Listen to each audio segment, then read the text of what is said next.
TV Fortaleza, a emissora da Casa do Povo.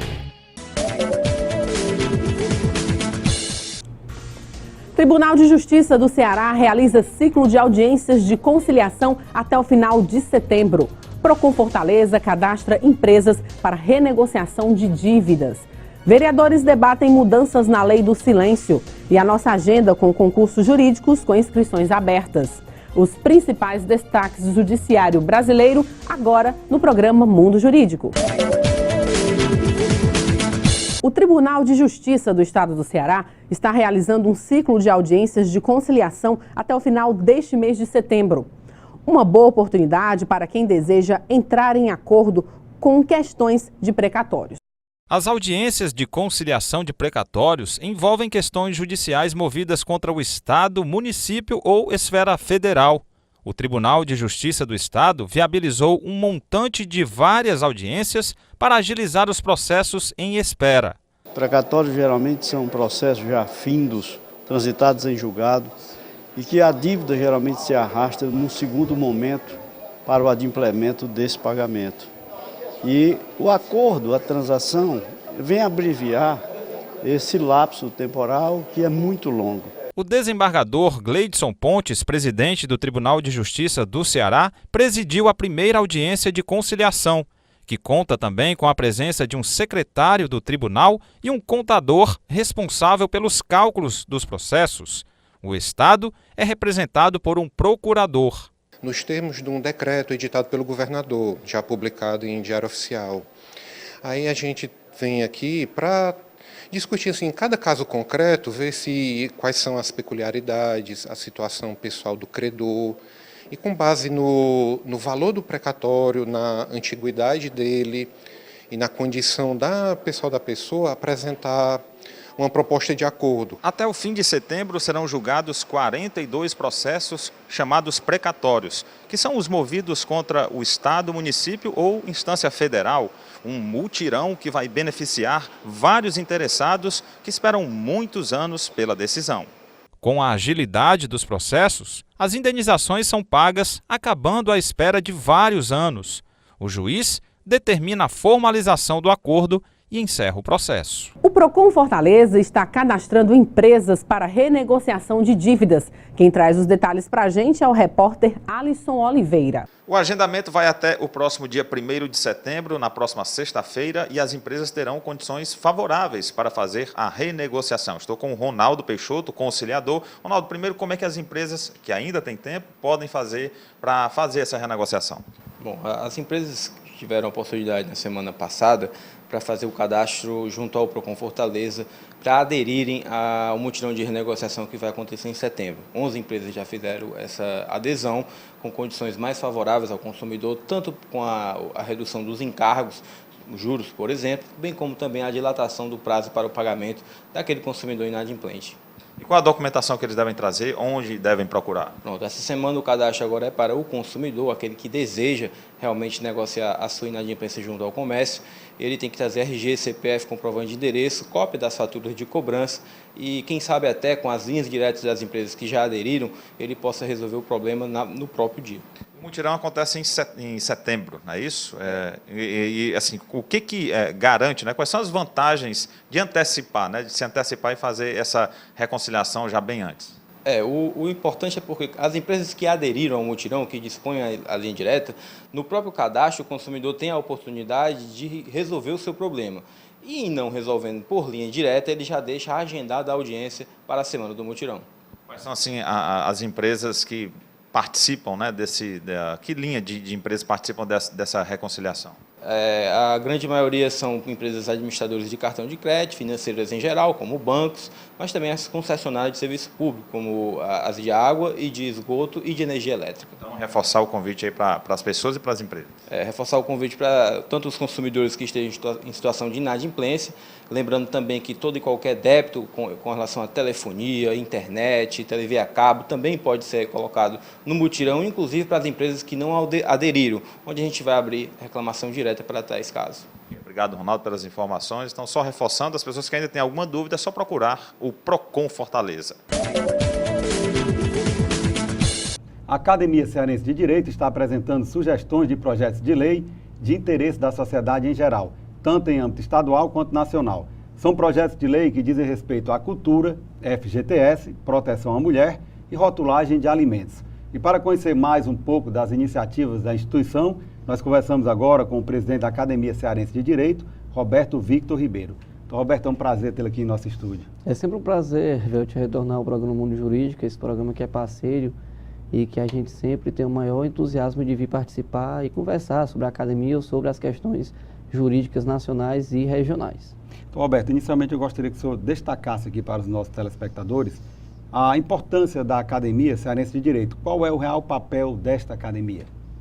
Velt, nós temos algumas premissas institucionais, estatutárias, de tentar transformar o cenário jurídico, cultural, né? Nós somos uma entidade juriscultural, mas nós não nos furtamos da responsabilidade social. Eu diria que talvez o grande diferencial dessa academia é primar pela responsabilidade social. Tanto é que um dos nossos objetivos estatutários é fazer uma visita uma vez por mês a escolas públicas estaduais e municipais, levando noções de direito do consumidor, de direito do trabalho, de direito ambiental, de cidadania, né, questões mais polarizadas. Então eu diria que a responsabilidade social seria o grande diferencial dessa academia. Tanto é que nós já visitamos 16 escolas públicas e 15 municípios. Outra preocupação nossa é a interiorização. Já que nós somos a Academia Cearense de Direito, nós temos que ir ao interior. Chegar essas ações, todas essas ações também no interior. Ao estado do Ceará todo, né? Fazer esse périplo ali pelo estado do Ceará. Ótimo. Então, assim, a gente dentro desse mistério já percorremos 15 municípios e 16 escolas públicas. Então, eu diria que o grande objetivo, o grande estandarte da Academia Cearense de Direito é a educação voltada para a responsabilidade social. A academia foi criada em que ano? Nós fomos criados cartorialmente no dia 12/12 de 2016 e instalados socialmente no dia 15 de março de 2017, portanto, há 5 meses ali no Teatro Zé de Alencar. A academia é muito nova, né? Recém-nascida, mas bastante atuante. Eu queria que o senhor falasse um pouco sobre esses projetos de lei que a academia tem apresentado aos nossos representantes. São projetos que dizem respeito ao interesse da sociedade em geral, né? Tanto em âmbito local quanto nacional. Sim. Nós apresentamos, o primeiro projeto de lei que nós apresentamos foi ao deputado Bruno Pedrosa, que também é advogado.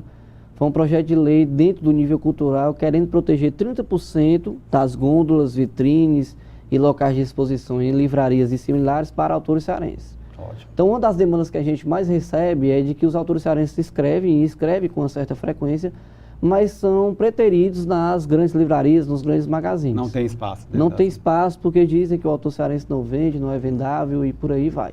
Então, diante dessa carência, dessa vontade, desse desejo e na questão de querer proteger o nosso autor cearense, nós fizemos uma minuta de lei, apresentamos, a academia apresentou ao deputado Bruno Pedrosa, já está em trâmite na Assembleia Legislativa do Estado do Ceará, reservando 30% das gôndolas, vitrines e locais de exposição em livrarias e similares, apenas exclusivamente para autores cearenses. E aí não é só livros, são CDs, se tiver aqueles livros de fotografias.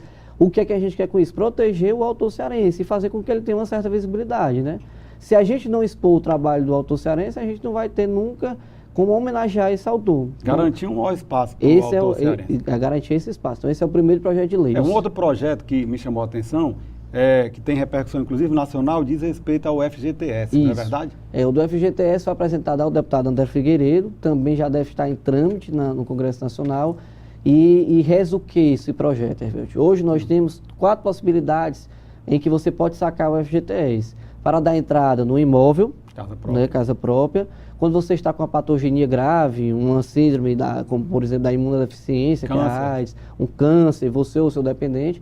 Quando você é demitido sem justa causa, certo. E quando você está há mais de 3 anos sem nenhum emprego formal, sem carteira assinada. Aí você vai lá e saca esse valor. Então nós propusemos uma 5ª condição, que é você poder pegar esse dinheiro que está lá incubado, parado, estacionado na sua conta e investir na sua educação. Então você às vezes tem lá 15 mil reais parado, porque você já tem 20 e tantos anos de carteira assinada, quer investir na graduação, sempre teve um sonho de cursar uma faculdade, não tem condição de bancar, então você vai lá, saca esse dinheiro e já paga a sua faculdade. Ou antecipadamente, ou então fica pagando regularmente, mensalmente ou semestralmente a sua faculdade. Dentro dessa premissa, o que é que a gente vai poder ganhar? A gente vai poder também fazer isso dentro da pós-graduação, do curso técnico, mestrado. Às vezes você é um professor que tem um bom salário, tem ali um bom depósito de FGTS, mas tem um sonho de fazer um doutorado na Espanha, em Portugal. Não tem condições de se bancar com o seu salário. Então você vai lá, saca esse dinheiro e vai fazer a pós-graduação em outro país, em outro estado. O que é que a gente vai ganhar com isso dentro do desenvolvimento econômico nacional, Herbert? Novas faculdades vão abrir flancos de trabalho, né, novos empregos para professores, a iniciativa privada vai circular esse dinheiro, a pessoa que tem um dinheiro parado vai poder investir na sua educação. Mais profissionais qualificados. Essa educação vai voltar para o Estado, mais profissionais qualificados vão trazer mais qualificação, mais conhecimento e mais rotatividade para o Estado. Então eu acho que nesse projeto todos têm a ganhar. O André Figueiredo provavelmente já tem ingressado com esse projeto de lei e seria mais uma conquista da academia. E tem mais uns outros 2 projetos, que é de proteção, a criação de um fundo de proteção à mulher, que nós temos vários fundos estaduais de proteção ao idoso, proteção à criança, e nós não tínhamos em relação à proteção à mulher. E aí nós apresentamos a deputada Augusta Brito, que é a procuradora de assuntos de mulher lá na Assembleia, procuradora, acho que feminina, ou coisa assim desse tipo, de defesa, a proteção da mulher. Ela também já entrou, esse já está em trâmite na Assembleia Legislativa. E o 4º projeto é o de rotulagem de alimentos, também com o André Figueiredo, em que a gente conclamou que viesse nas embalagens a faixa etária em que a criança poderia consumir aquele alimento. Porque o histórico é que tem pais que dão, às vezes, para a criança de 8, 9 meses, pipoca, a criança engasga e vai a óbito. Então, trazer ali uma advertência. A gente vai coibir? Não, mas a gente vai, pelo menos, fazer a nossa parte advertindo. Com certeza. Doutor Roberto, a academia participou no mês passado do Encontro Nacional das Academias Jurídicas. Salvo engano, esse encontro ocorreu na Paraíba.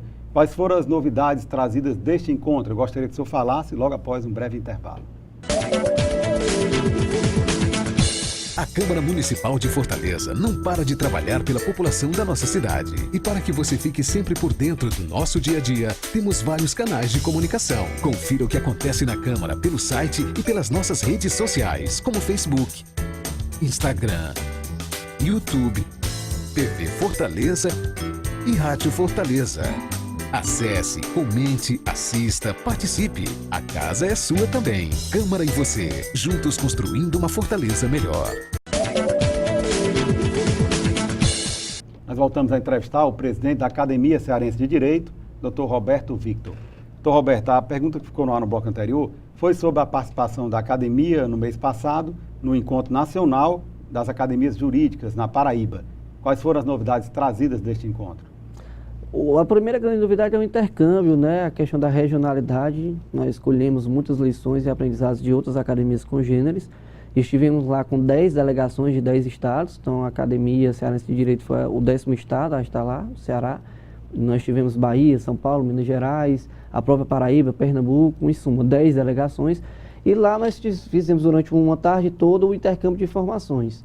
Agora, uma coisa que eu quero ressaltar e chamar a atenção, Everett, que nós estávamos diante de um auditório de mais ou menos 200 pessoas, numa universidade lá da Paraíba, e quando toda a academia era chamada, era instada a se posicionar sobre os seus programas, seus objetivos, e que iam apreciando e demonstrando, expondo, quando nós fomos chamados, o Ceará foi chamado, e a gente apresentou o projeto da escola pública, foi uma coisa que me emocionou e emocionou os outros acadêmicos que estavam lá, foi que nós fomos aplaudidos de pé. Assim que nós terminamos a nossa exposição, de que nós estávamos tentando cuidar do futuro da nossa nação, que é a escola pública, que indubitavelmente é o futuro da nossa nação, os nossos jovens, nós fomos aplaudidos de pé. Então o Estado do Ceará foi aplaudido de pé. Eu diria que não foi só a Academia Cearense de Direito, foi o Estado do Ceará. Então a bandeira cearense foi aplaudida de pé lá nesse encontro nacional. E aí nós descobrimos outras coisas, que tem estados por aí que fazem provas e prêmios. O melhor aluno de direito do Estado, por exemplo, o Pará, ele trouxe essa ideia, em que ele vai em todas as universidades públicas e privadas, faz uma prova, ali vamos supor aqui, se fosse Unifor, Farias Brito, Cristos, dimensiona quem é o melhor aluno da Faculdade Farias Brito, da Unifor, da UFC, faz depois uma competição com todos esses das melhores faculdades e premia o melhor acadêmico de direito do Estado. Se estimula, né? E se estimula, isso foi uma boa ideia, que pode ser que nós consigamos fazer aqui no Estado do Ceará, ainda não estamos pensando nisso. Mas trouxemos esse encontro, sempre é salutar, sempre é saudável, esse intercâmbio, esse conhecimento, fizemos novas parcerias, novas amizades, trouxemos novos sócios correspondentes, que a academia também tem essa vontade, esse desejo. E eu diria que foi um encontro muito bom e é anual. Próximo ano, eu acho que provavelmente a gente quer trazer aqui para o Estado do Ceará esse encontro nacional. E é isso, Hervelto. Eu acho que foi um encontro muito bom. Doutor Roberto, recentemente nós tivemos aí a posse de 2 novos membros honorários, não é verdade? Sim, nós demos posse recentemente ao Dr. Freitas Cordeiro, que é advogado, é presidente hoje da Federação do Comércio e Dirigentes Logísticos do Estado do Ceará, e ao jornalista Leomar de Lima, porque o cargo de membro honorário ele não se circunscreve apenas a quem é bacharel em Direito, mas sim àqueles que defendem o Estado Democrático de Direito. Então, Leomar de Lima entrou dentro dessa questão, porque o blog dele, a coluna dele, é uma coluna que tem essa defesa, essa intransigência em defesa da sociedade e da população. E tivemos, nesse mesmo dia, o coroamento com uma conferência do professor Eduardo Vera Cruz Pinto, catedrático da Universidade de Lisboa e membro do Conselho da Magistratura Portuguesa. Veio falar exclusivamente sobre corrupção e instituições. Foi um evento muito agradável, com cerca também de 150 alunos, aconteceu em uma universidade aqui do estado, e nós trouxemos mais 2 acadêmicos que eu chamo de soldados, mais 2 soldados aí para brigar, para defender e para estar nessa busca implacável de atender os anseios da sociedade. Doutor Roberto, a Academia Cearense de Direito abraçou um importante evento histórico que já faz parte do calendário de eventos jurídicos nacionais, que é o Fórum de Ciência Penal. Essa será a 24ª edição, nos dias 13, 14 e 15 de setembro, não é? O senhor poderia falar um pouco sobre esse evento? Isso aí foi um grande presente que o coordenador nos deu, o José Valdo Silva, que traz de forma heróica esse evento há 24 anos. É nosso diretor cultural da Academia Cearense de Direito e ele nos deu esse presente. A parceria do fórum, em regra, era com o Ministério Público do Estado do Ceará, porque ele era procurador de justiça. Com a sua aposentadoria, ele disse, não, eu quero que esse evento seja com o Ministério Público ainda, mas eu quero que a academia seja a grande fomentadora, a grande realizadora junto com o Instituto Fórum de Ciência Penal. Então, assim, nós teremos agora no dia 13, 14 e 15, no dia 13 nós teremos uma palestra do ministro Eugênio Raul Zaffaroni, ministro da Suprema Corte Argentina, doutrinador e criador de várias teses do direito penal usadas no mundo todo. Entre elas a tipicidade conglobante, que foi uma teoria desenvolvida por ele com outros juristas. Teremos o Raul Servini, que é lá do Uruguai, vai falar também sobre corrupção. Esse vai ser o grande métier, o grande mote do encontro. E teremos juristas lá, o Flávio Oliveira, que vem de Goiás, o Rômulo de Andrade Moreira, que vem de Salvador, o Fernando Galvão vem de Minas Gerais, o Aurinei Brito vem do Amapá. Então vai ser assim, uma miscigenação. Aqui no Ceará nós teremos o Cândido Albuquerque como representante da academia e do Estado. Então, assim, é um evento gratuito, Hervelto, a gente sempre gosta de asseverar isso, são 3 dias. E as inscrições estão abertas? As abertas? inscrições estão abertas no portal da ESA, de onde eu tenho muito orgulho de ser diretor, então, Escola Superior de Advocacia do Estado do Ceará, você entra lá que tem lá a inscrição. A única coisa que a gente pede é que no dia do credenciamento, que será no dia 14 pela manhã, 2 latas de leite, onde nós vamos doar para entidades que precisam, né, dessa questão de responsabilidade social. Então serão 3 dias de eventos com pessoas, talvez hoje, os melhores nomes do direito penal no Brasil, de forma gratuita, querendo fomentar a educação, a reciclagem e o conhecimento dos nossos acadêmicos, mas também dos nossos profissionais. Inclusive eu espero lá, você será nosso convidado de honra. E vamos lá abraçar o professor Zaffaroni, o professor Servinho e as outras estrelas que virão aí dos outros estados. É um evento que tem muito a ganhar. Onde? Será no auditório do Sebrae, 13, 14 e 15 de setembro. Qual o tema que o professor Servinho vai palestrar? Corrupção e lavagem de dinheiro. Tema bem atual.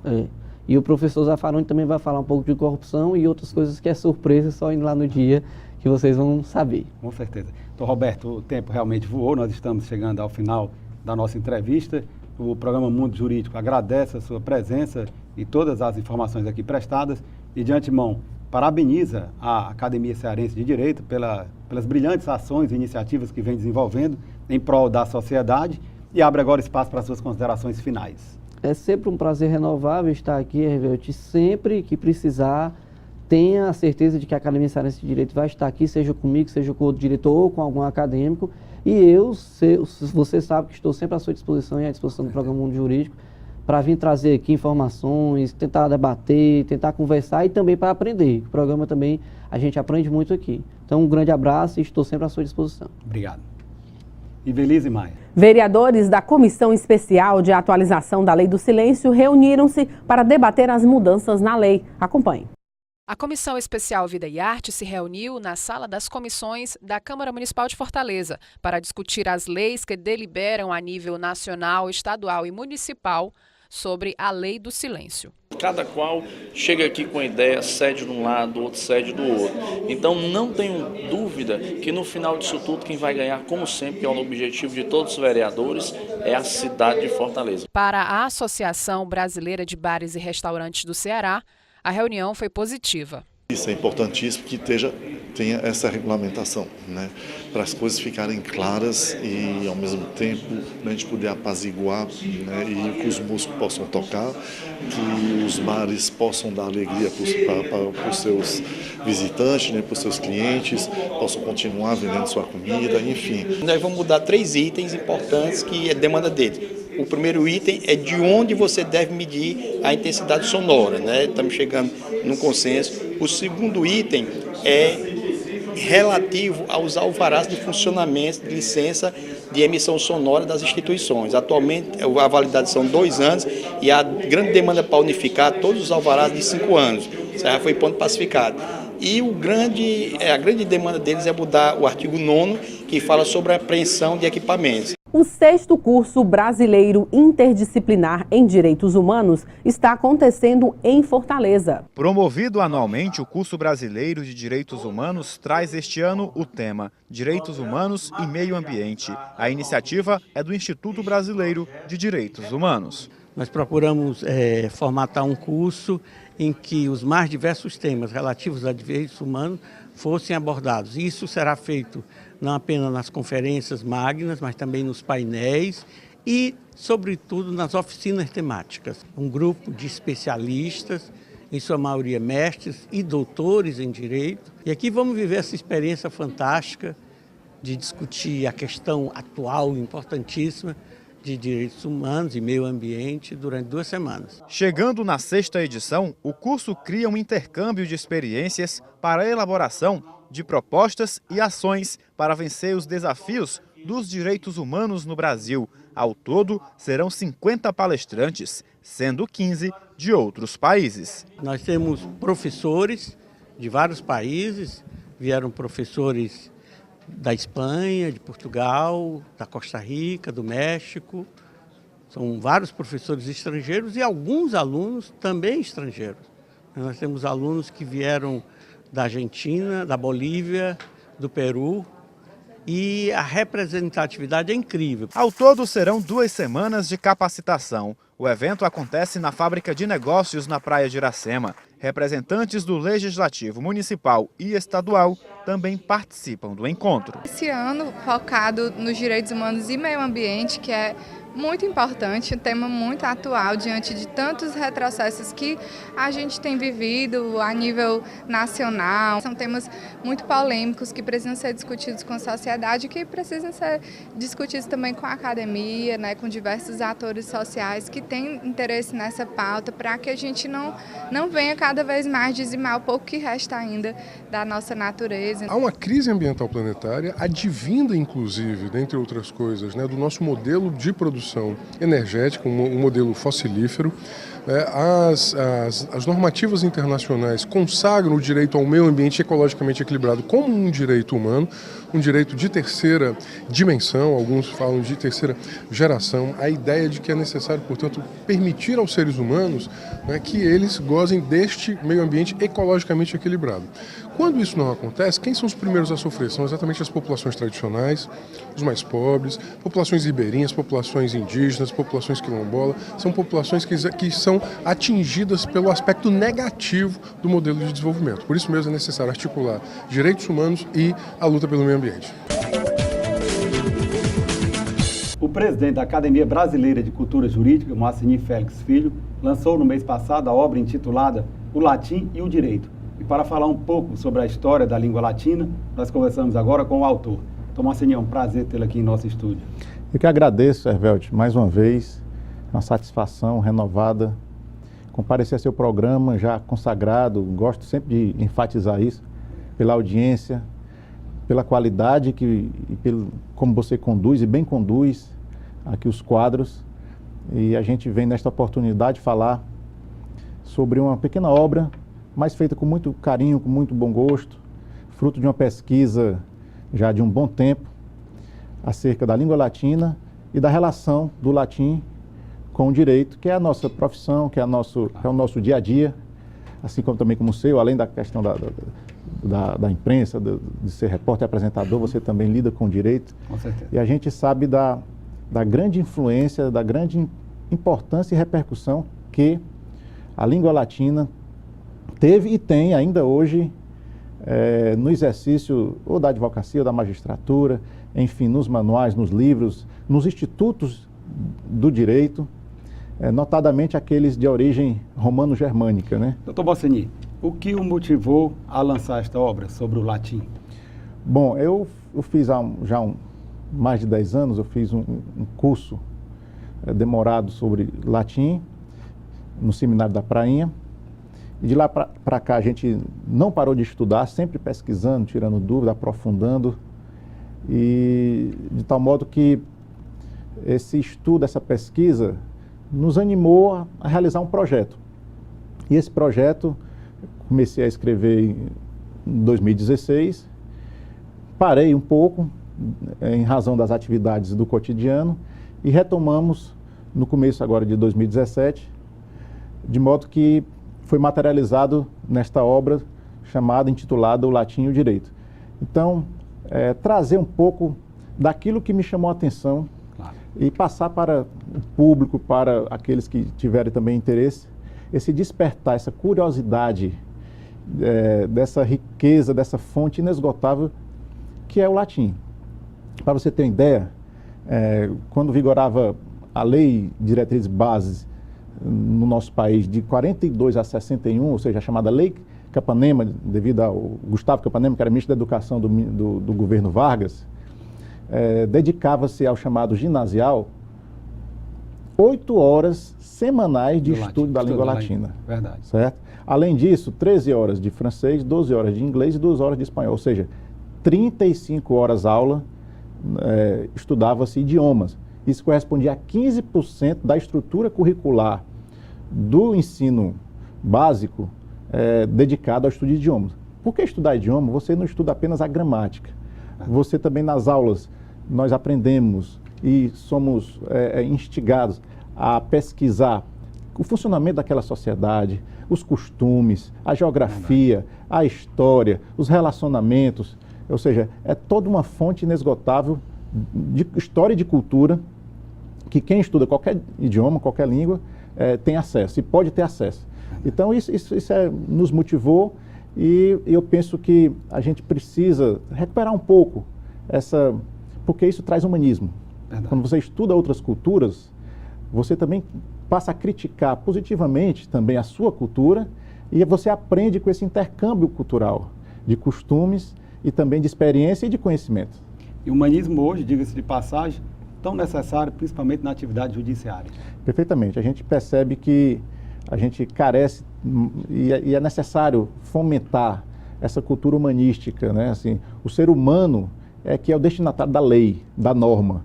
Então a gente deve superar uma visão do direito meramente ou estritamente técnica, né? Nós estamos lidando com pessoas, né? De um lado e de outro, autor e réu, né? Quem julga, o julgador também é uma pessoa, os assistentes, os patronos da causa também são pessoas. Então, onde há a pessoa, há a falibilidade, né? Mas também há a necessidade de aprimoramento. Então, é reconhecendo essa necessidade que eu penso que os princípios que foram bem expostos já pelos antigos manuais de direito romano, né? O próprio Cícero, ele já defendia o humanismo, humanitas, porque ele pesquisou na Magna Grécia tudo aquilo que dizia respeito ao ser humano independente da sua cultura. E isso ele trouxe para a educação romana. É algo que a gente pode aprender. Ou seja, o ser humano naquilo que ele pode ser universalizado, né? Então, em tempos de globalização, em tempos também de intolerância, trazer esse conhecimento humanitário e humanístico, notadamente, é importante e é fundamental para a educação atual. O Código de Justiniano também, que depois deu origem ao Jus Civile. Exatamente. O Código de Justiniano, que ele tentou compilar aquela legislação romana, né, e fazer um código trazendo os ensinamentos dos jurisconsultos, reunindo também as constituições imperiais e também toda aquela legislação esparsa que ele mesmo não denominou de corpus juris civilis. Isso foi um monge bolonhês mais à frente, que assim o denominou. 1000 anos depois que foi assim denominado e passou a ser conhecido de todos nós como corpus juris civilis. Exatamente. Mas era código de Justiniano, né? Porque ele teve essa grande tarefa, ele nomeou uma comissão de notáveis para pesquisar e reunir toda essa legislação, esses códigos e essas constituições imperiais, e isso atravessou séculos. Verdade. E ainda hoje, aqui no livro, eu sinto um pouquinho do trecho do Código Justiniano. Doutor Marceni, o que o senhor espera alcançar a partir desta obra? Bom, a gente espera trazer, inicialmente, a curiosidade da língua latina e a sua relação com o direito. Certo. Fizemos um lançamento oficial, inicial, mas já estamos recebendo convite, isso nos anima, nos motiva, de algumas faculdades, centros acadêmicos estão entrando em contato conosco, através do nosso e-mail, através da nossa página no Facebook pessoal e também uma página dedicada ao latim, que é o Latim Jurídico. Excelente. Isso no Facebook, a pessoa facilmente acessa e percebe, encontra essa página, encontra esses detalhes e o acesso a essa obra. Então, a gente espera despertar, porque no dia a dia, a gente comentando há pouco, antes de iniciar esse quadro, que como o direito é permeado de expressões latinas que muitas vezes são mal utilizadas e poderiam ser bem melhor utilizadas se a gente tivesse um mínimo de conhecimento acerca de tais expressões, né? Ontem, também dando uma entrevista em outro programa, a repórter, a apresentadora, ela fez menção que certa vez participou de uma peça teatral e na peça citava dura lex, sed lex. Né? E é certo que alguns entendem, mas é possível que a plateia, né, tivesse algumas pessoas que não pudessem entender corretamente o que é que isso significa. Então, a lei é dura, mas é a lei. Então, o latim é uma língua sintética. Você percebe que em dura lex, sed lex, nós não utilizamos artigo, no artigo definido, a lei, nem a presença do verbo.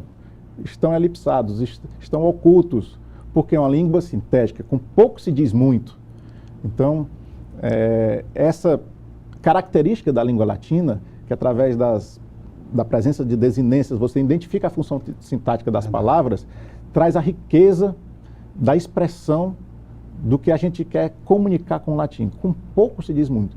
Na palavra ave, que os romanos, os gladiadores já diziam no Coliseu, ave César, moriture te salutant, ave César, os que vão morrer te saúdam, que está presente também no início da oração da Ave Maria. Ave Maria significa todo um desejo de bem-querência para aquele interlocutor.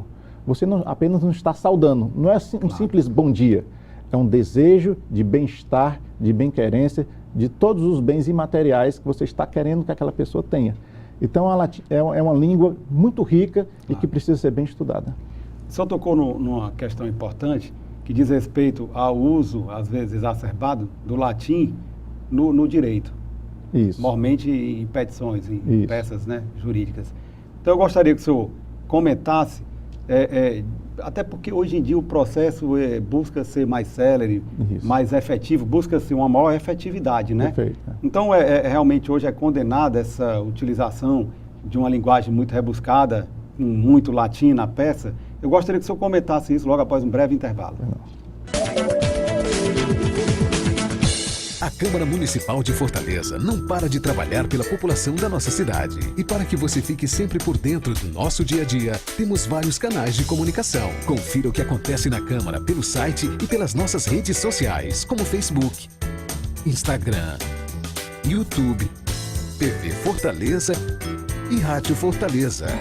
Acesse, comente, assista, participe. A casa é sua também. Câmara e você, juntos construindo uma Fortaleza melhor. Nós voltamos a entrevistar o presidente da Academia Brasileira de Cultura Jurídica, Dr. Marceni Félix Filho.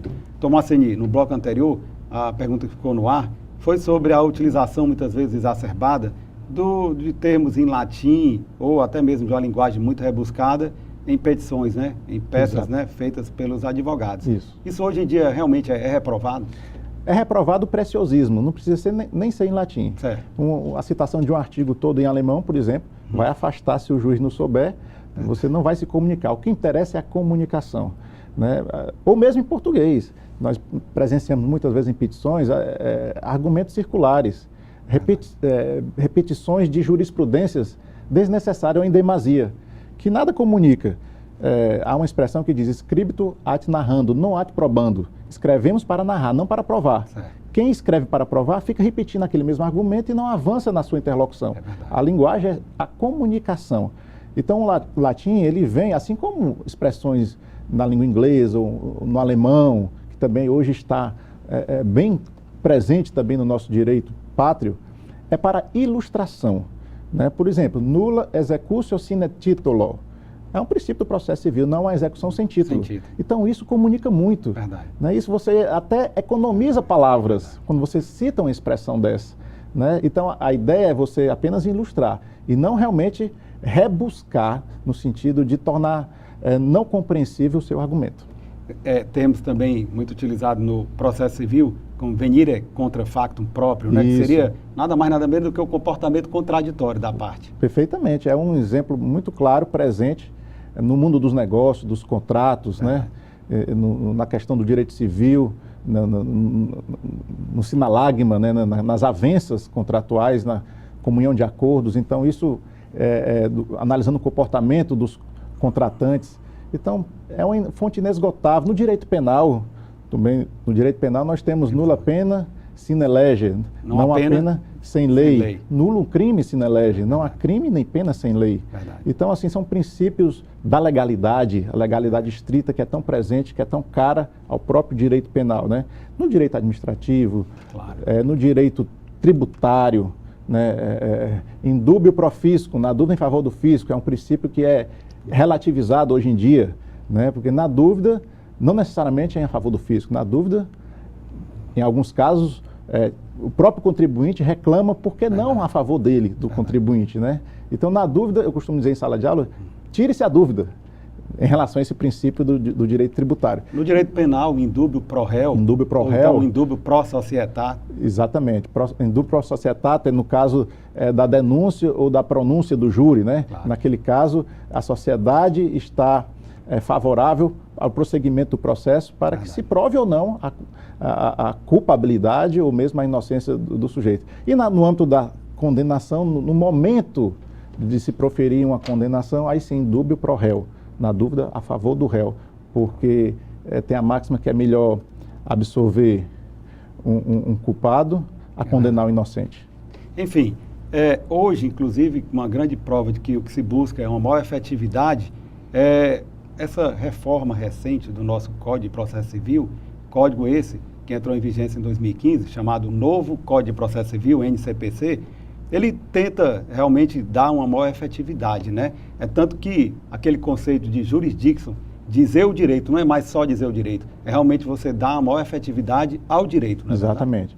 A gente percebe, Hervelt, é curioso você trazer isso, que isso me lembrou a Lei das 12 Tábuas, ou seja, uma legislação do 5º século antes de Cristo, que na primeira tábua, na primeira inscrição, no primeiro preceito, tinha lá o princípio da citação. Se for chamado em juízo, ide, compareça. Caso o réu não compareça, o autor poderia, na época, prender o réu. Se o réu fosse idoso, o autor teria que dar as condições para que ele comparecesse em juízo. Mais à frente fala também da conciliação, ou seja, institutos muito antigos, que ainda hoje permeiam, claro, de forma aperfeiçoada, de forma adaptada para a realidade atual, que tem que ser. Eu acho que a grande sacada, me permita aqui o termo mais informal, é exatamente essa, é a gente aprender com o antigo, né, e acolher o novo. Quem vive só do novo perde as suas referências. Então, a fonte, a história, a cultura, ela vem com esse aspecto da gente saber para onde nós estamos caminhando. Tá certo? Então, essa legislação antiga, esse estudo, essa ilustração dos doutos, né, isso permite utilizar esse manancial riquíssimo de valor, né, presente nos axiomas, presente nos provérbios, nos brocardos, no mundo atual. Com certeza. Eu gostaria que nós já estamos quase finalizando a nossa entrevista, mas o senhor falasse um pouco sobre o papel da Academia Brasileira de Cultura Jurídica inclusive nesse sentido de difundir cada vez mais a cultura jurídica, não só no estado do Ceará, Isso. no Brasil como um todo. Perfeito. O grande papel, o grande desafio da nossa academia e de tantas outras, eu penso que se insere nessa questão do fomento da cultura. Não só de escrever um livro, mas também daquele advogado, daquele profissional do direito, magistrado, integrante do Ministério Público, enfim, que tenha uma veia artística, que possa contribuir com a poesia, com a música, enfim, possa contribuir para um mundo melhor, através da arte, através da cultura, resgatando, no caso específico da cultura jurídica, o pensamento jurídico brasileiro. Quais são as escolas que pensam direito hoje em dia, certo? Como anda o pensamento, a evolução da jurisprudência. Então, a gente tem um trabalho muito grande. Também estamos em contato com outros estados da federação para ampliar o nosso espectro de atuação. E eu penso que o grande desafio é a gente plantar um pouco dessa semente. Doutor Moceni, infelizmente nós estamos chegando ao final da nossa entrevista. O programa Mundo Jurídico agradece a sua presença, parabeniza aqui de antemão a Academia Brasileira de Cultura Jurídica pelo brilhante trabalho que vem fazendo no sentido de fomentar, de estimular a cultura jurídica nacional, e também parabeniza pela obra, né, o Latim, e que essa obra chegue também nas faculdades, né, nas universidades afora. E abre agora espaço para as suas considerações finais. Eu que agradeço a oportunidade, mais uma vez, de poder explicar um pouco da nossa obra, dizer um pouco também das atividades da Academia Brasileira de Cultura Jurídica, uma entidade muito sóbria, muito lúcida, que pretende realmente desenvolver um trabalho sério, como vem fazendo, certo? Com muita lucidez, repito, e dizer que aqueles que tiverem interesse em adquirir essa obra, acesse na página do Facebook, Latim Jurídico, lá no modo buscar, você vai encontrar a nossa página, deixe lá a sua mensagem que a gente faz chegar onde você estiver a nossa obra. Obrigado. Ivelise Maia. As parcerias que geram trabalho dentro das unidades prisionais do estado do Ceará têm trazido bons resultados para o sistema e para as marcas. No Centro de Execução Penal e Integração Social Vasco Damasceno UEM, funciona desde abril deste ano uma oficina de empresas de roupas de dormir. As marcas apostam na capacidade dos internos e colhem bons frutos. Por isso, estão ampliando a mão de obra, inicialmente de 12 para 21 trabalhadores. Até outubro, a empresa pretende empregar 50 internos na sua oficina. E vamos agora conferir as dicas dos principais concursos jurídicos com inscrições abertas em todo o Brasil na nossa agenda. Tribunal Regional Eleitoral do Ceará, inscrições até 13 de setembro. Tribunal Superior do Trabalho, inscrições até 22 de setembro. Tribunal de Justiça de Mato Grosso do Sul, inscrições até 18 de setembro. E a gente fica por aqui. Acesse a página do programa no Facebook ou envie suas sugestões para o e-mail programamundojuridico@gmail.com. Assista todos os programas no nosso canal no YouTube. Obrigada pela companhia e até a semana que vem.